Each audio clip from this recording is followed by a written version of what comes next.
On Tuesday, women from the San Francisco-based group, the Young Women's Freedom Center, were in Washington, D.C. That's right. They were part of a panel called Young Women Leading the Way, Breaking Barriers for Girls and by Girls. Joining us this morning, fresh from their trip to D.C., Jessica Nolan, Executive Director of the Freedom Center, and Layla Lafidi, 17 years old. You spoke at that panel.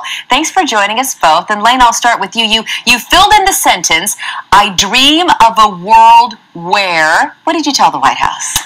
I dream of a world where youth are heard, where young women of color, we don't have to worry about walking out the house, like, depending on others, or worrying about being compared to, the other girls out there, or, where I can walk out the door and not worry about the next person saying, you can't do this because that's a man's job, or you can't do this because you're a girl. What was that experience like?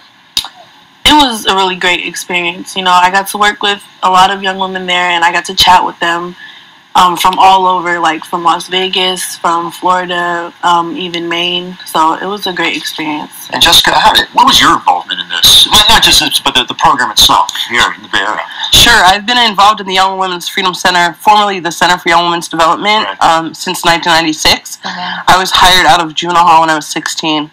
And this organization works to lift the voices of young women and girls who have been marginalized and excluded, young women that have grown up in the system, poor young women of color, trans young women, immigrant young women.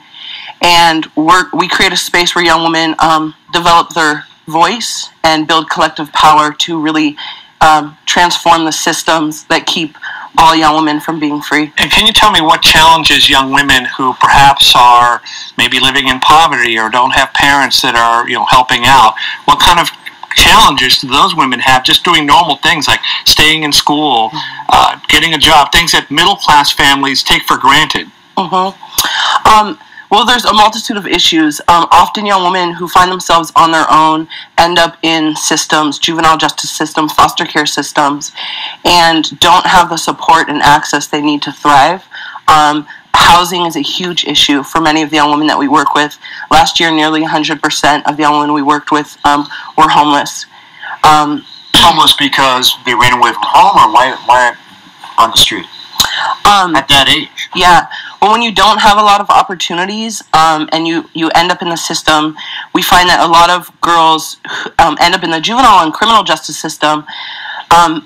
Many have been abused, and simply for acting out in normal responses that people do when you've been hurt, trying to survive every day, looking for food, housing, and that many end up working in the underground street economies, and really being criminalized for just trying to figure out how to survive.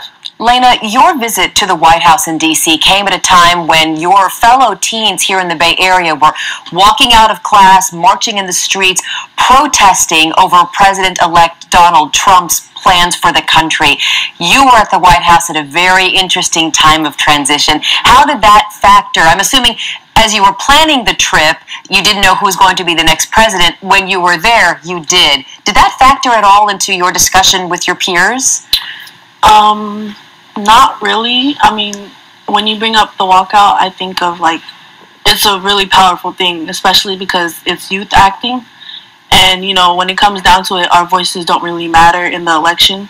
In that you cannot cast a vote? Yeah, it doesn't really matter when it comes down to the vote. So I feel like it's a very powerful thing for the youth, like the students and all, to act upon it, especially because our voices aren't, we don't count when it comes to voting. So that's all we can really do is act on it and speak up. Can you tell me a little bit about your path to the Young Women's Freedom Center and what help they gave you?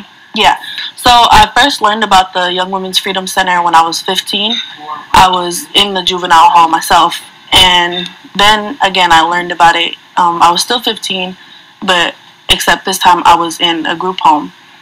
And then I recently reconnected with them about a month ago through my school, which is Life Learning Academy on Treasure Island. So I'm really thankful to be working with them. It's like a great experience. Like I said, I recently reconnected with them about a month ago, and I'm already getting to experience all these great things. And for you, did you ever imagine making full circle? Right. Now you're helping people where you were when you were 16?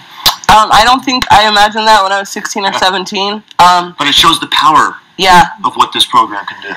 This program is amazing. I mean, growing up in the system, I was in tons of programs, and this was the first place where I really learned that, like, actually I am powerful.